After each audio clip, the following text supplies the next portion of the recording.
But the important thing from the perspective of this talk is that I use test-driven development since 2005, and I've made all the possible mistakes, I think. At least I haven't found anybody else who had more problems than I did, because, well, maybe I'm not that smart. But because of that, I have some experience that I would like to share with you to actually help you out. Now, I may not be that interesting, but whenever somebody gives you good advice, you have to understand what context they have. Because if you take a good advice and apply it in the wrong context, it will hurt you a lot, right? So to give you a little bit information about my context, I work for a company which has got about 700 microservices, more than 600 engineers and 10,000 servers. And I work as a team leader and as a developer as well. And most of this is on the Spring and Java and JVM stack, basically. So this will be the samples that I have. And I see the problems that I kind of met and I've solved throughout all the different teams inside the company. And I also work in Bottega as basically giving workshops and teaching people how to solve their problems. And I travel from a company to another company and see that the same patterns repeat again and again. So this talk will try to actually summarize and solve this for you. Now I have to, first of all, to actually show to you that there is a very good talk about the different philosophical aspects of different approaches to test-driven development. And this is the talk by Sandro Mancuso. And if you want the philosophical approach and to understand deeply about the different ways you can actually approach the problem, you should watch that talk. My talk is going to be a little bit different, because my assumption here is that you have tried or you use test-driven development, and you were promised like this beautiful landscape and this beautiful joyride and journey throughout the test-driven experience, right? But you kind of feel like there is some shit thrown into your face, and you're not really sure what are all those people so happy about, because, yeah, you know, it's painful. So what's going on? So what I will try to do is actually, I will try to show you the most basic, the most popular problems and actually solutions for them to get you up to the speed with only 45 minutes. So that's my limit, right? The typical problems that people have when using test-driven development. First of all, some people try to test classes and methods, basically using unit testing for testing every single class and every single method. And this is quite popular, and a lot of people who are starting with test-driven development think that this is the test-driven development in fact. And what they do is they find out that there is a problem with it. And the problem is this. This is a class diagram, beautiful class diagram of my production system, actually. So if you try to test every single class, you will have to mock all the collaborators of that class, right? And you will have to record the behavior of all the different collaborators inside your test. And you will have to do that for every single test and every single class, which means you will write a shitload of code, and it will take time. And also, what it means is that whenever you are going to try to actually add a new feature or change the behavior of an existing feature, there's a large chance that you will break the compatibility of your APIs of the class because, hey, this is just a method, right? I'm adding another parameter, I'm changing something there. And when you do that, a lot of unrelated tests will break because they had your behavior recorded inside the mocks. So this kind of a situation, I actually, of course, I made that mistake in my life. And this, what happens is that you change in a few classes, and then 500 tests, completely out of the blue, not connected with what you do, break, right? And you fix those 500 tests, you introduce some other refactoring out there, and then another 2,000 tests break. So if you try to test classes and methods, this is way too low to be able to actually refactor anything or do any changes. And another problem with that approach is that even though you have 100% of test coverage, your code will not work in production. Well, why? Well, because you have just unit tested every single class, not all of them together, not how they work and how they interact, right? So that makes it, a lot of people actually go into the opposite direction. They say, all right, so if all those unit testing for classes and methods is bullshit, basically, right?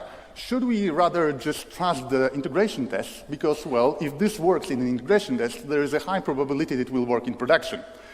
And they do this, and they go into only testing with the integration tests, and they start, and it's way too slow to do test-driven development. Now, for an empty Spring context, actually, an empty Spring application, right out from the start Spring I/O, it takes 3.5 seconds on my machine to actually boot up and fire the test, right?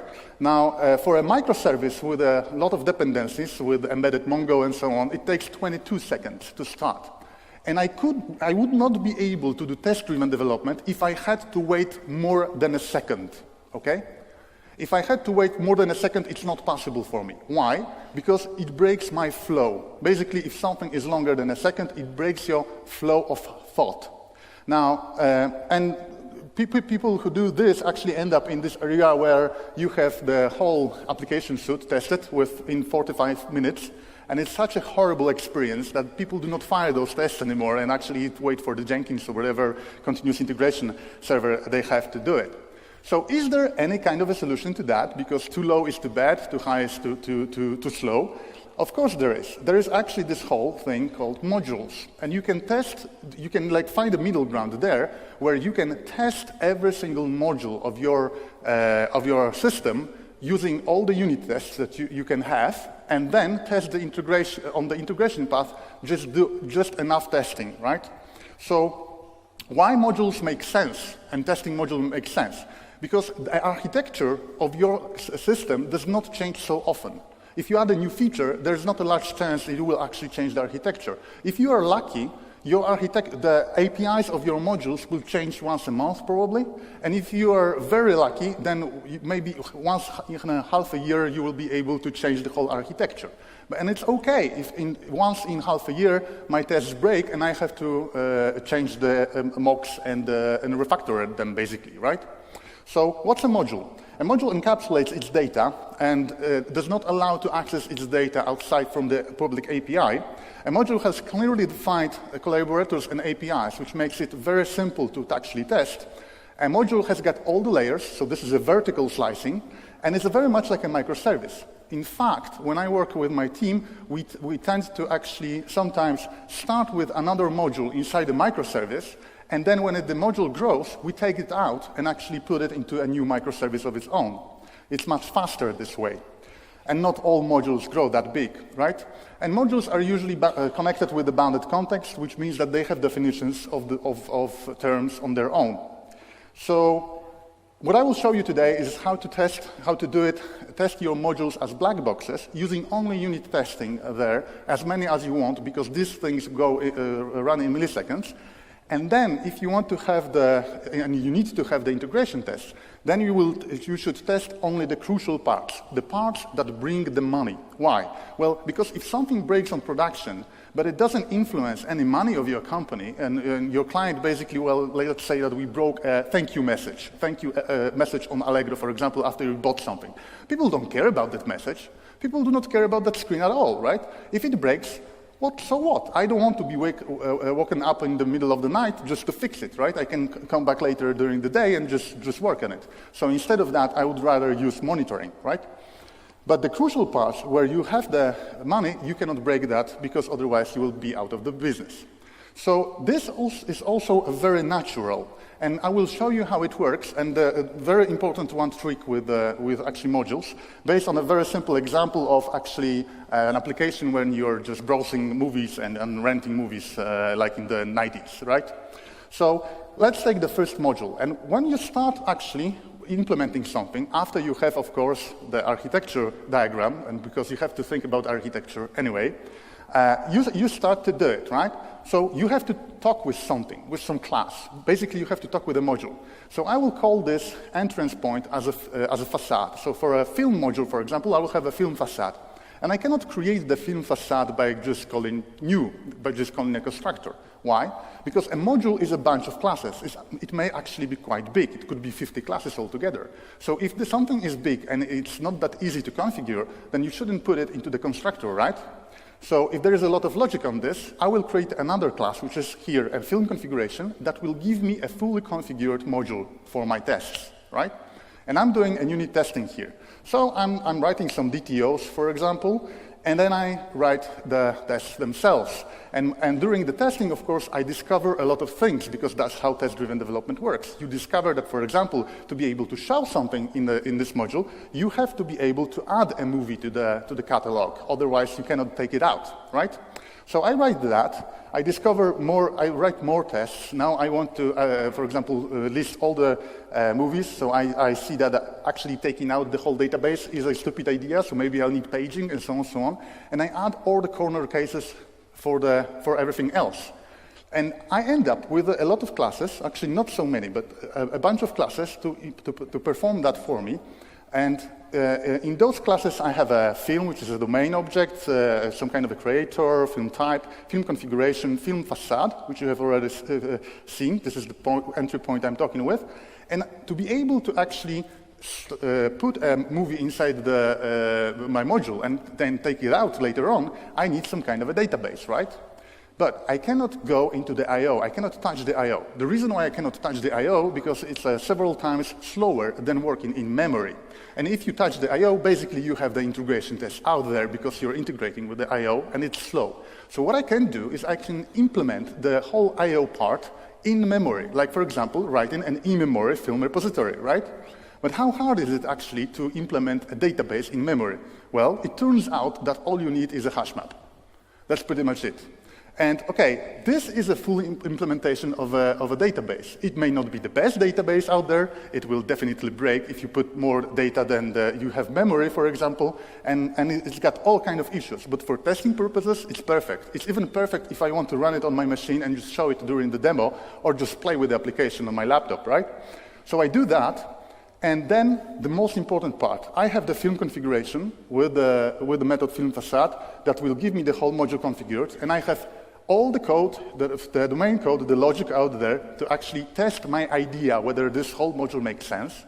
I'm working really, really fast because so far I had no Spring, no frameworks, nothing, right? Basically just plain Java, and anybody can work with plain Java and have a very fast experience, or Kotlin or whatever, right? I have verified everything I wanted, and I have all the corner cases covered, all right? And this is really fast. Now, let's add the I/O. So I want to add another test. And this time, I'm adding an integration test there. And for the integration test, and this is an ugly one, I'll show you how to write it better in a moment.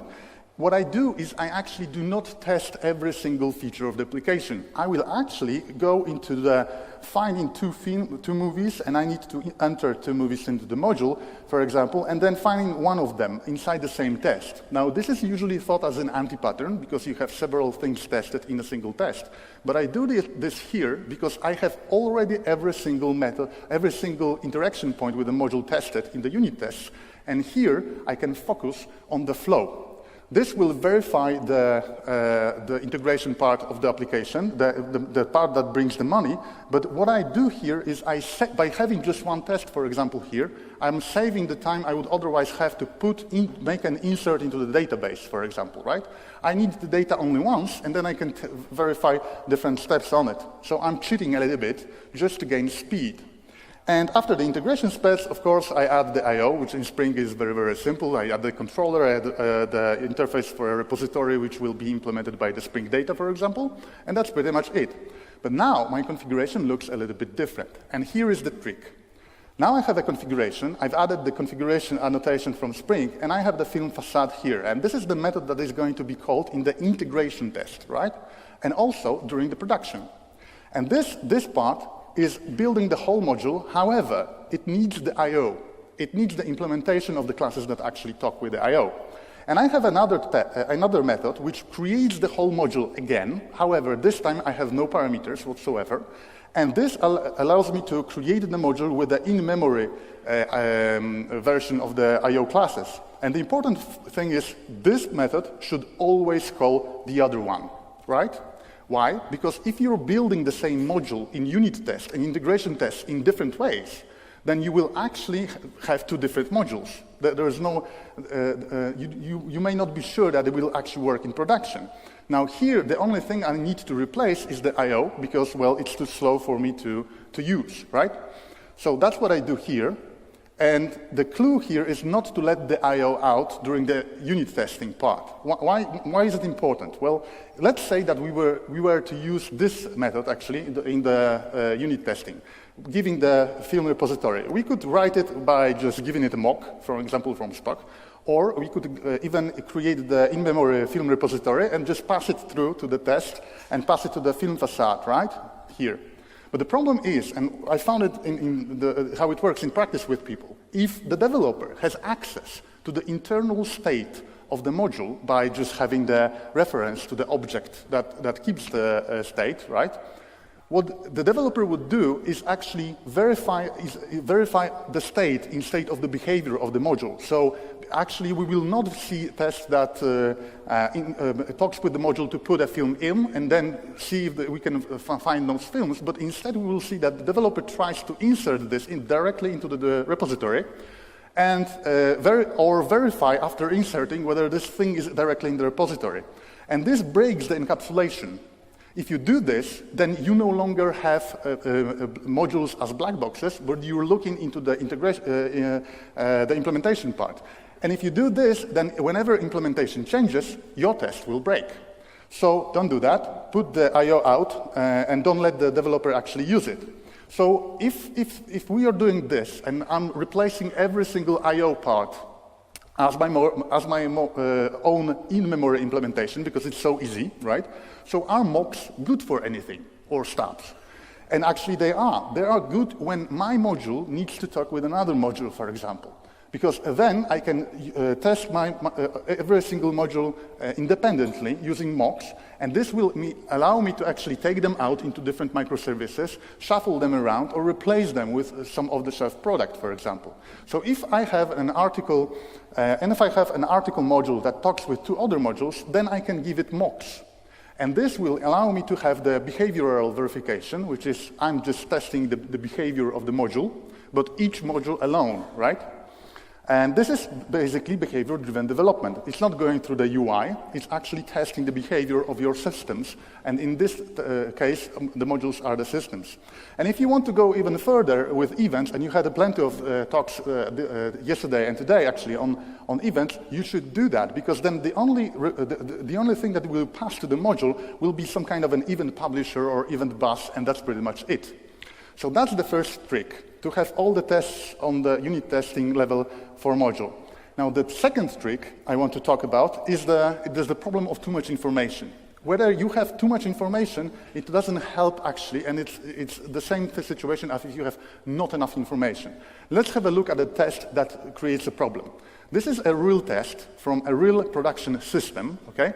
And it's a good test in the terms that actually it works, it verifies the correct thing, but it's not very easy to look at, okay? Now, what happens here? If you look at the labels, this is Spock framework, by the way, then the test says, should find images by category. And the first, it's given, image in category X, okay? That's wonderful, easy. We have an image in category X. But then you look at the code and you see Rambo X. Oh, that's interesting. Why is it Rambo? Does it break if you put commando there? Will they fight with each other? What happens with that? And then you see some other code, and then there is an image in category Y, and then there's a block of code. And there is the third one, which is image in category X and Y. Okay, so I have actually 3 images. But there is a block of code that actually stops me from seeing that, and I need to filter it out. And then when we fetch by category X, then only the image from the category X and Y will be visible, right? So can we actually do something with this? This is too much information. Without losing any important information for the test, we can actually work it. And we have refactored this to that. There are 3 images in category X, Y, and 1 in X and Y. And you see that in the code. And then when you fetch by category X, then you will have the one from the X and Y. And this is the same information without any clutter, without anything else that is not important for the test. And this is much easier on the eyes, much easier to understand and reason about. So the important distinction here is about the implicit and explicit information. What should be explicit, what should be put inside your test is basically the important information to understand the context and requirements of the feature or the test, right?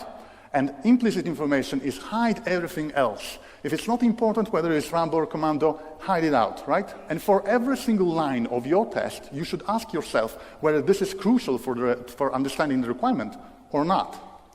And to give you a few examples, if I need a film from a catalog, I can say persisted films first, because I do not care which one it is, okay? I just need one of them, that's it. If I need a new release from a catalog, I can say persisted films, find, film type, new release, and that's all the information that I need to show instead of like using a constructor and so on. And if I need to have something more complex than that, and I need, for example, an unpublished article which is hard to get, then I will move that out into another method which will explain what it does without showing all the gory details which are unimportant from the perspective of this test. Okay?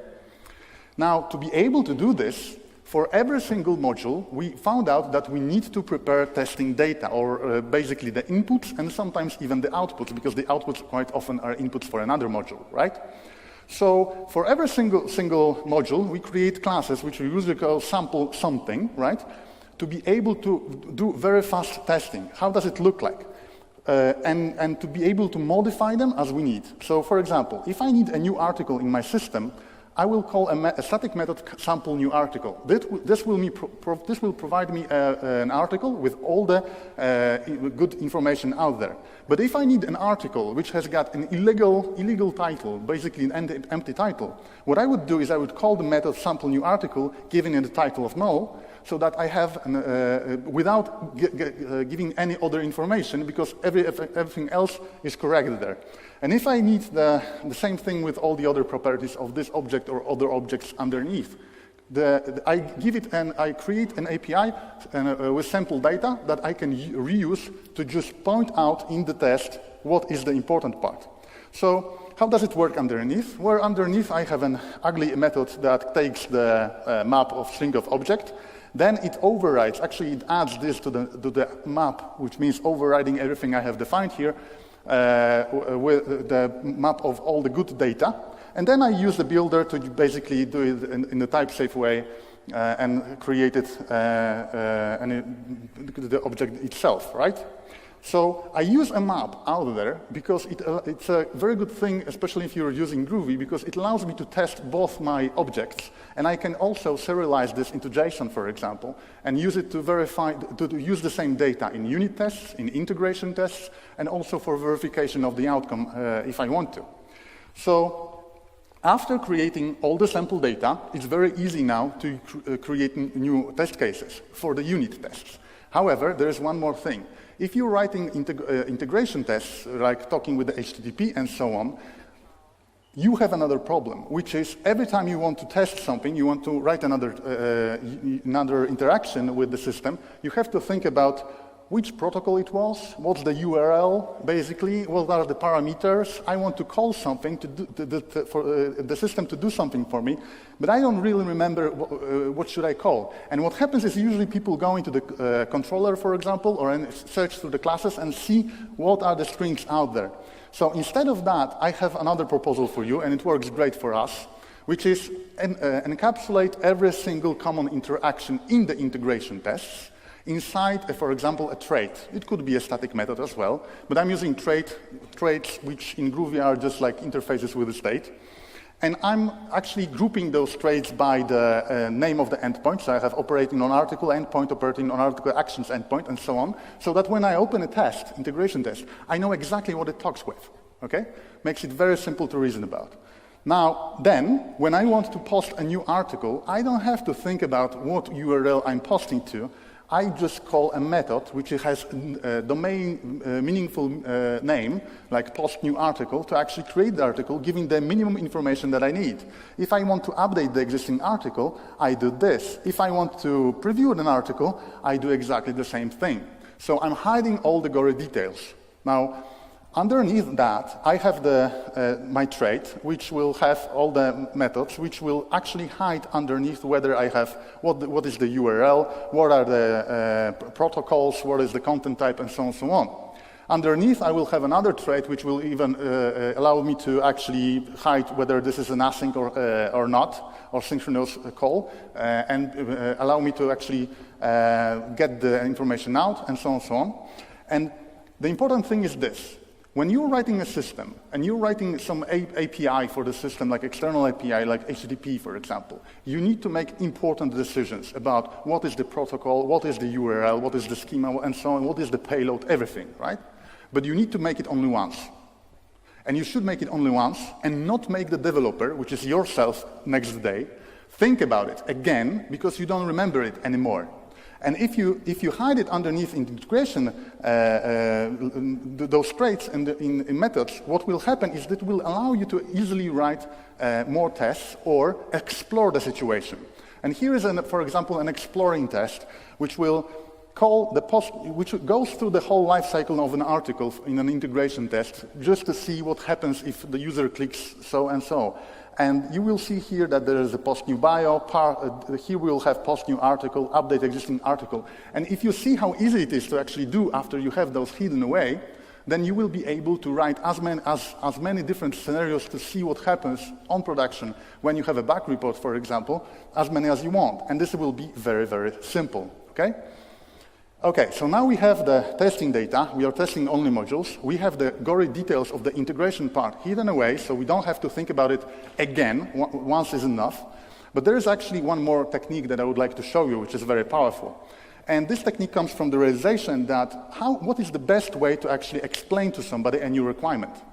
And if you think about it, most of the developers would say that it's okay, if I need to explain to you how the system should work, the best way I can do it is give me a whiteboard. I will draw it, right? I will talk with you, and I will draw some pictures. And can we do the same thing in our tests? Well, it turns out we can. So, for example, this is another example from the production. We were writing a test for what happens when you add a new category to a tree of categories. There. And the first test that we wrote looked like this, okay? And again, this is a correct test. It tests what it needs to test, right? But it's like an ugly block of code. And the question is, could we make it easier on the eyes? Maybe add empty spaces out somewhere, right? But if you were trying to explain to me what happens when you add a new category to a tree of categories, what would you do? You most likely would draw a picture of the tree, right? And then you would write, show me where the category comes in, or you draw another picture of a tree with the category in. That's pretty much it. Can we do it in tests? Of course we can. We have to start, for example, with actually creating the tree of categories, right? So here you have a tree of categories when you see that the root is A, right, and everything is underneath. And then when we want to add a new category let's say that we want to add a category C under G at position 1, then what I do here is C plus G at 1, which is the minimum possible information actually to explain what the test does, right? And then when I modify, because this creates only the DTO for modification, and then when I actually interact with my module to make it happen, then the outcome can also be represented this way, and it's quite obvious what's going on. We have added the G under C at position 1, right? So that's very, very simple on the eyes, very, very easy to understand, okay? Now, what on earth is this, right? If you're using Groovy, then it's just a simple thing, because you have to create, we have to create some kind of a class which will represent a node of our tree. And as you can see, I'm also declaring all those things, A, B, C, D, E, F, and so on, because it's not important inside the test. And this is a very simple thing. It's got an ID and a list of children, which is also the category nodes, right? So it's a very, very simple construct. And then we have this part, which is calling a method without a name. And in Groovy, that's a method named call. That's pretty much it. And we have a nice representation of our tree, right? So what's with this part when we add something? Well, this is also very simple, because this is just overriding a plus operator. And I use a plus operator because it's very natural here, but you could use a method as well. And once again, I create a static internal class category node at position, which is just a category node in position, and I override the operator there and add an add method, and that's pretty much it. So as you can see, this is a very, very simple DSL, very, very simple classes to actually allow you to express your requirements and the whole feature much better. So what happens when we move a category? Because this mechanism pays best if you reuse it, right? So if I want to move a category, then I, again, draw a tree of those categories. Then I want to say, okay, I need to modify the tree, moving category B under F, right?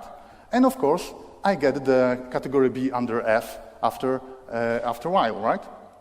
So this works better and better the more tests you have. And because all the tests that I have are for the module, and there are plenty of them, then it pays off very well. And this is just a right shift operator in Groovy, which is just a method called right shift. That's pretty much it, right? Okay, so what's another example of that? Because you can see, okay, that's great, you got categories, but can I do it without a Groovy, for example, without operator overriding? Sure. Let's say that we want to move articles. When categories move in Allegro, for example, articles need to follow those categories. Because otherwise, with eventual consistency, you would not be able to find articles anymore. So I'm declaring here 6 categories, which actually are not categories. These are paths to category. And you can see the tree kind of here. Like the root level will be C1, and then you have different categories underneath. And I declare also all the articles in those categories. So I have 6 articles underneath as well. And then when I want to say, okay, what happens when a category moves with an article? Well, I need to say that I want to move a category. So what I do is I reuse the path to C. So I will reuse this one, okay? And I will say this is my source. Then my destination is the path which comes with C, then B2, then C2. So I'm moving the C2 under B2. And then when I call it, I can verify this, again, without drawing a tree this time, but I can verify that the current path for my article AC3, which is in category 3, is actually right now C1, B2, C2, 3, 2, right? So again, by creating very simple classes and very simple DSL, I'm simplifying, expressing the behavior out there and the requirement for the test. And you may say, okay, Jakub, this is wonderful, we are not working with trees, okay? So go away, this doesn't work for us. But you can think about in how many places you can actually apply this pattern of reusing the whiteboard. And for another example, if you were actually to create a system for car sharing and you needed to find a closest car to your position, what would you do? On a whiteboard, I would draw a map, right? Do you want me to draw a map in ASCII art inside the test? That might be a little bit of an overkill. So what else can we do? Well, actually, we can do this. Let's say that our position is 0, 0 for simplification, and let's declare 4 cars, and one with position 2 and 2, the second B with 1 and 1, and so on, so on. And you can clearly see which one is the closest, actually, to the position 0, 0. And then let's talk with the system and tell them that, okay, these cars were detected, they are registered, but only 2 of them are available. And it's obvious right away that what you want to have, if you want to search for the cars from the position 0, 0, will be the B and A in this order because of how close they are. And this is all, right? So you don't have to draw a map, but you create kind of a DSL just to a representation of the logic inside your module, right? And this whiteboard approach is very, very simple. Just think about whether, when you are writing a new module, think about whether you can represent the same thing inside with something different by creating a small DSL. And you can think about it, okay, if I needed to explain that to you using a whiteboard, what would I draw, okay? And it simplifies the requirements a lot. It's really worth it. And the clue here is very, very simple. You have to remove every single object that clutters the image so that the image is crystal clear and you send the message throughout without any other clutters. Right like in this picture, when you see a man attacking a river with an axe, which is obvious, because you have no other object that will take away from your view, right? So this is really an essence of working with good unit testing, good tests, right? And if you follow that, then you may think, okay, so now we are writing domain-specific languages for each module, because each module can have a different domain-specific language, right? What if we don't need to actually do it? Maybe we should just go as high as just writing all the tests in plain English, for example, right? And there are actually 2 different types of testing frameworks. One of them is like Cucumber and JBehave, which is writing tests in plain English. and then writing some glue code underneath, right? And the others are like Spock and JUnit, when you both mix the explanation for the test, which is the comments out there, and also together with the code, right? And the first one is the very high abstraction level, which is, okay, this is my perfect DSL, only English. Whatever I talk with the client, I will use it there. So there are some benefits of using the frameworks for as plain text, but the main benefits are that the business is supposed to actually work with those tests. So business, because this is plain English, business should be able to actually write them, to modify them, and to do exploratory testing, which is verifying themselves without asking for anything. Now, from my experience, this never happens, okay? This never happens. Why? Business does not actually want to write anything. They would rather prefer to call us and explain to us what needs to be done. Why is it so? Well, the reason is business people are not trained in logical thinking, okay? You do not, thank you. You do not need proper logical thinking and logic, okay, to do business. The real world is messy. It's not binary. So basically you can scream a lot and somehow things will get faster. Try screaming at a computer. Nothing gets faster. If you break the logic in a real world, things will still happen. If you break the logic, the compiler will never forgive you. That's simple. So we are trained in logical thinking and in strict logic, right?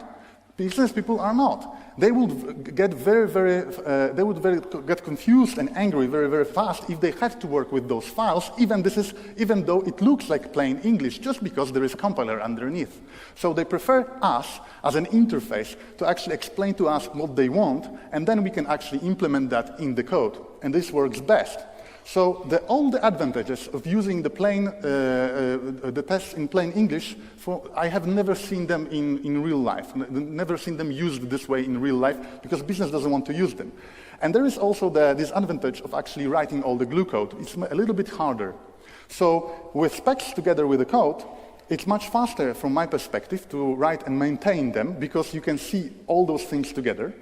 And the outcomes of those tests are just as readable as the files in plain English, if you use labels. So if you're using Spock, I recommend the plugin which is called Spock Reports, which creates beautiful reports of the test that you can send to the client and say, hey, is this the test, how the system should work, for example?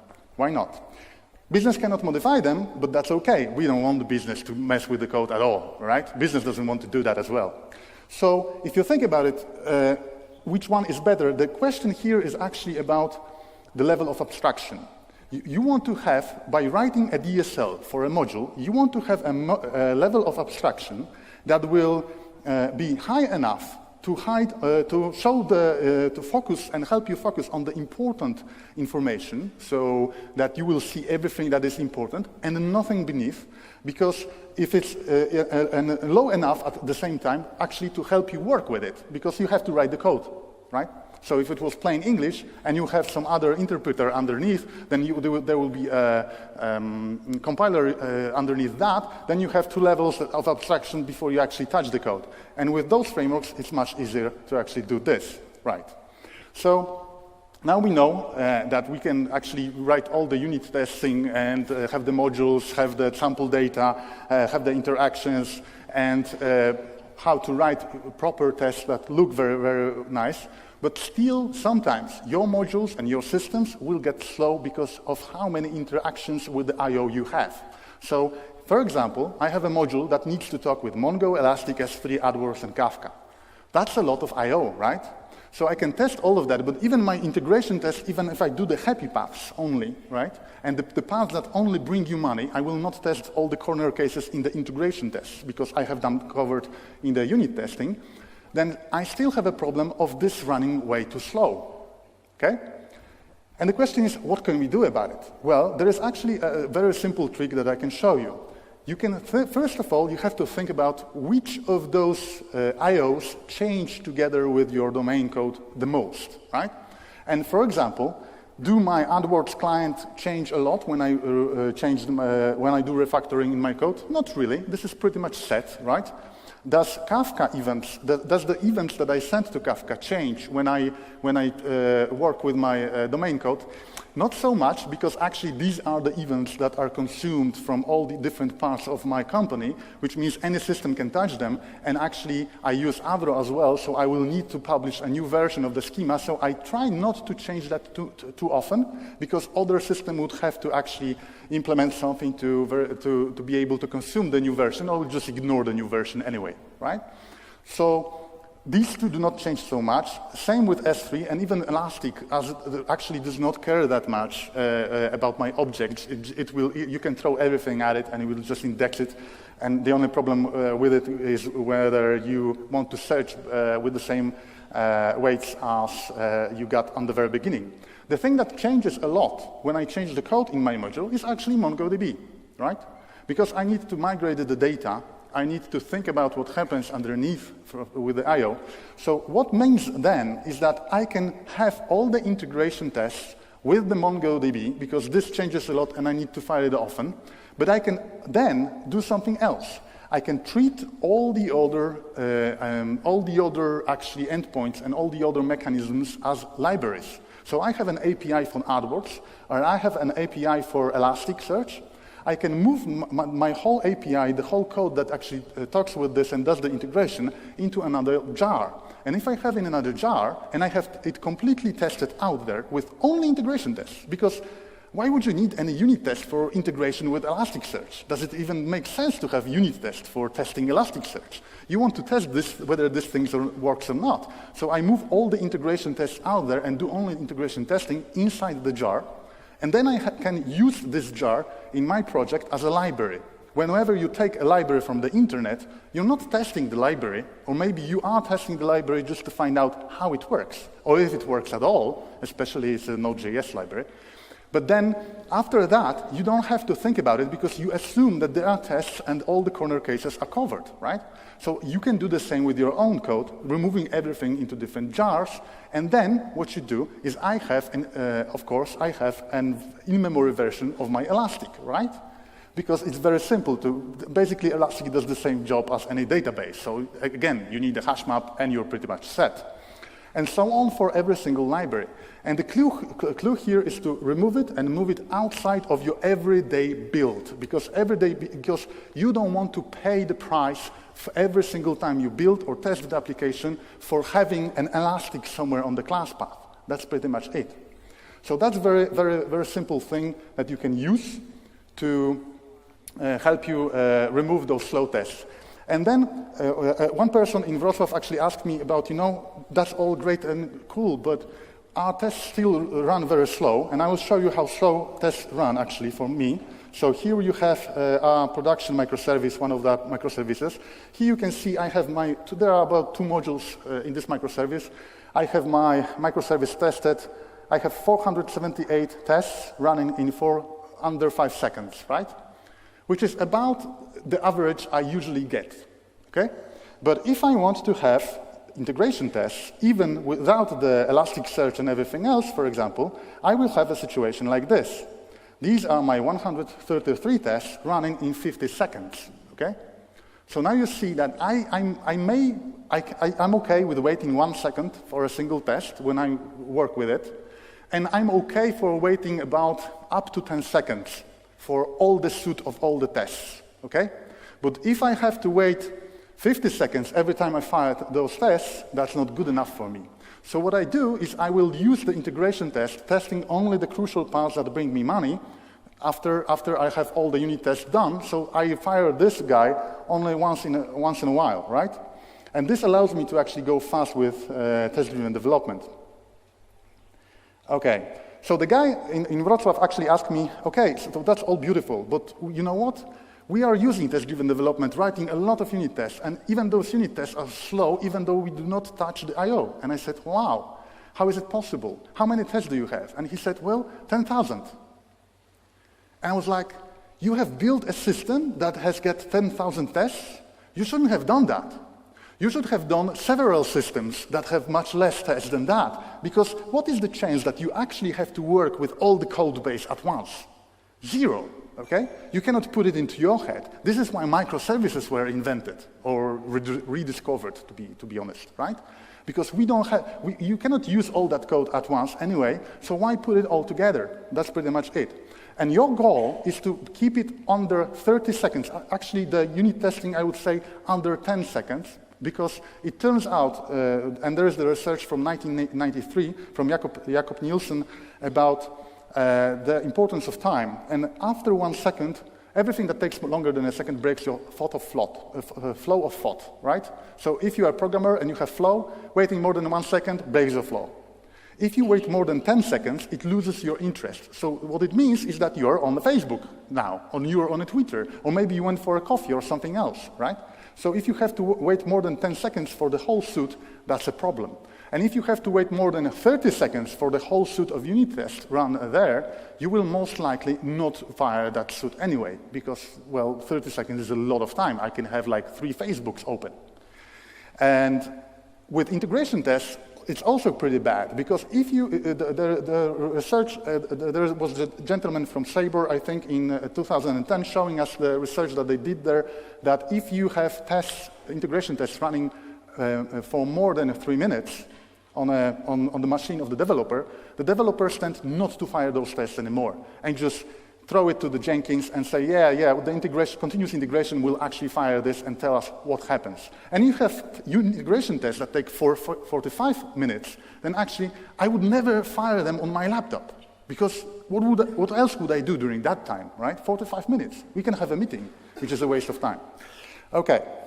So remember that you have the budget for test, and you have to be careful with this budget, and this budget is very, very small. And for all the tests, together the integration and the unit test, the 3 minutes is completely maximum, okay?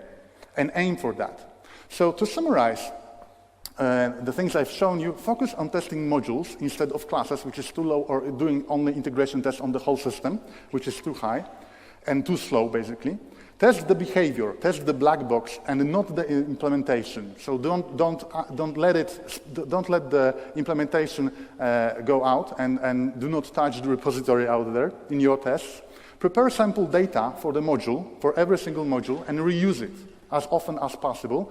Your experience will be much better with that. Hide API for integration under meaningful names and meaningful from the domain perspective, right? Build a small DSL. Whenever you think that you can express it better, think about it. How could you do it? If you had only the whiteboard, what would you draw? And maybe you can build a DSL for each single module, because each single module can have a different DSL because it's bounded context usually, right? It can have even a completely different architecture as well. And then think about explaining this at the whiteboard, and extract all the slow integration tests that you have with the I/O and move them to jars, create libraries for that, see what things you do not need to change as often, but you actually pay the price for every single build running this, okay? Because it slows you down. And if it's something that you can, move it away. Now work with this 30-second maximum budget for unit testing, or maybe 10 seconds I would prefer, and you can have, in 30 seconds, you can easily have 3,000 unit tests, no worries, right? And then work with 3-minute budget for integration from the start. And remember that tests are the specifications, are the requirements, so you should really pay attention to actually how you write them, to express the requirements, and to be able to reason about what should happen inside the system, and it will also help you to actually communicate with your client. And expect this job of refining requirements and actually creating the scenarios to be very, very hard, which I talked about yesterday. So if you haven't been on my talk yesterday, you can watch it on YouTube, I suppose. So that's pretty much it. I would like to thank you from here. I would like to thank my team for embracing all these ideas and actually using them and improving them all together. Guys, you are awesome, right? And if you need this presentation later on, it's already on the web. And if you need a job, you can contact me as well. Thank you.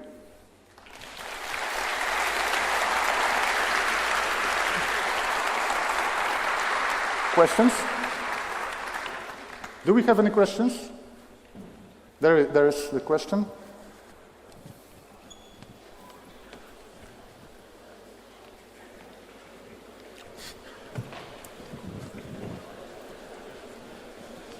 Hello. Okay. You prefer to use in-memory repository. Yeah. What about testing the real repository? Do you think it's needed or not? With real repository, with the database? Implementation of real repository. Yeah, so I do test that because these are the integration tests, right? And I will show you how it works. Now, here I have the in-memory file, in-memory repository, right? And I have the unit tests so far. Everything is unit tested. But then I write integration tests, and here I talk with the HTTP, and I start implementing this, and I talk with the HTTP and with the real database that I have in memory. So in my case, this was the MongoDB, for example, or maybe H2 if I use a SQL or a relational database, right? And this is pretty much it. I don't need to actually test the repository out there because the flow and all the SQLs that go there and all the queries will be fired here, right? Okay, thank you.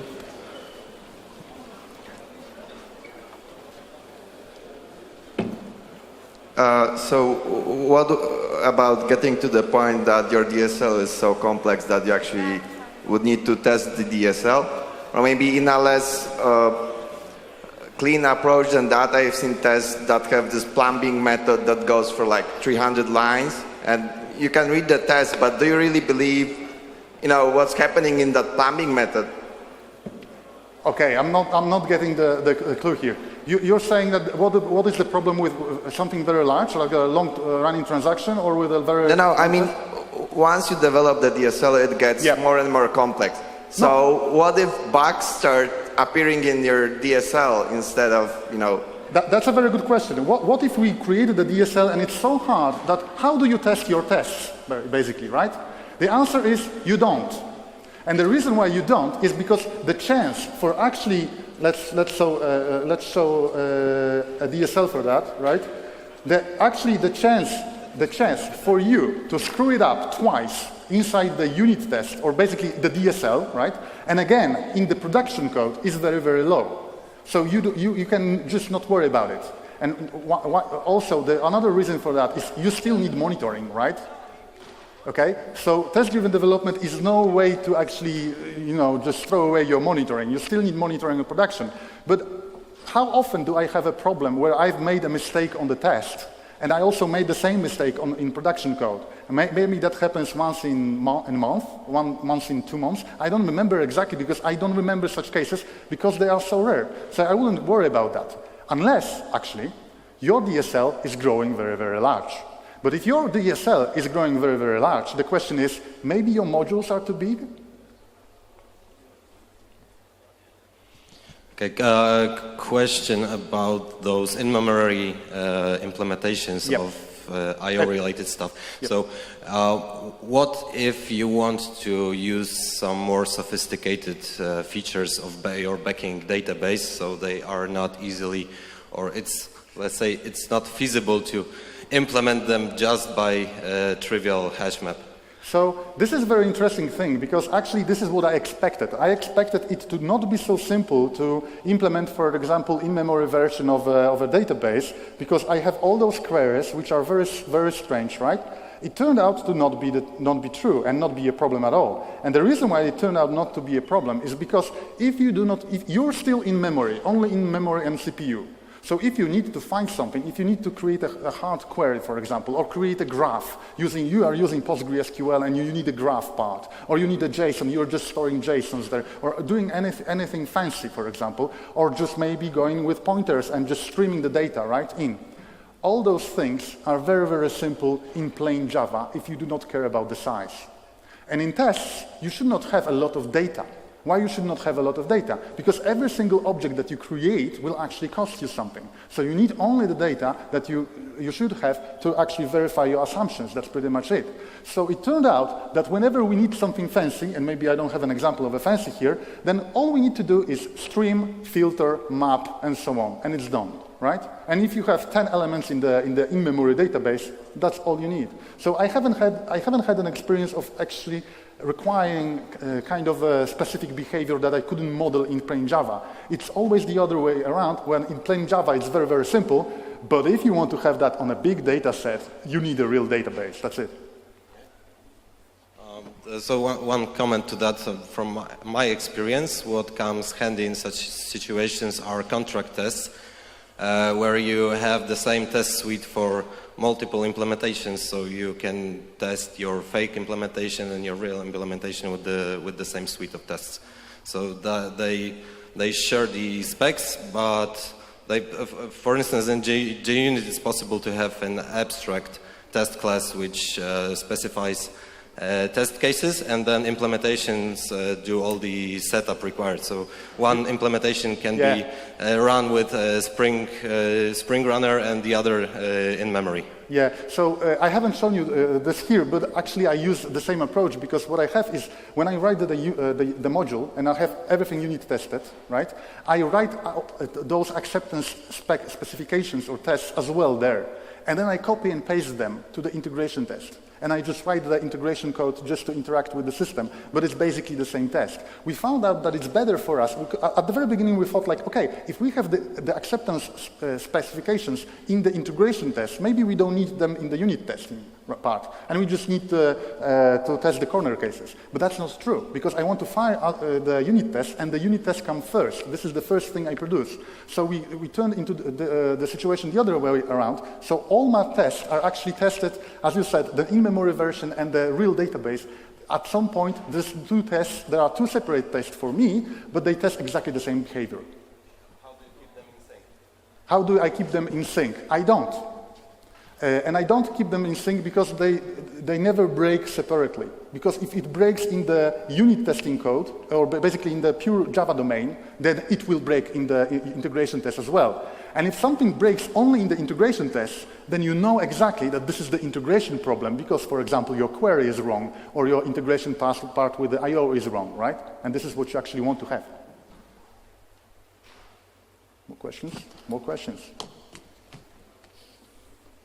I have a question about testing with in-memory databases. Yep. We encountered the problems that we, for example, were using Postgres SQL, but for the tests we used H2 in memory. And what about keeping the schema? Because, for example, you can have more complex things done in the Postgres, while H2 doesn't support that. Do you keep the two versions of the schema, or what do you do? So first of all, I mean, when I say that I do not have the situation when my in-memory database is H2. I treat that as an I/O, to be honest, right? So when I talk about an in-memory version of my I/O, then I'm talking about just plain Java class, right?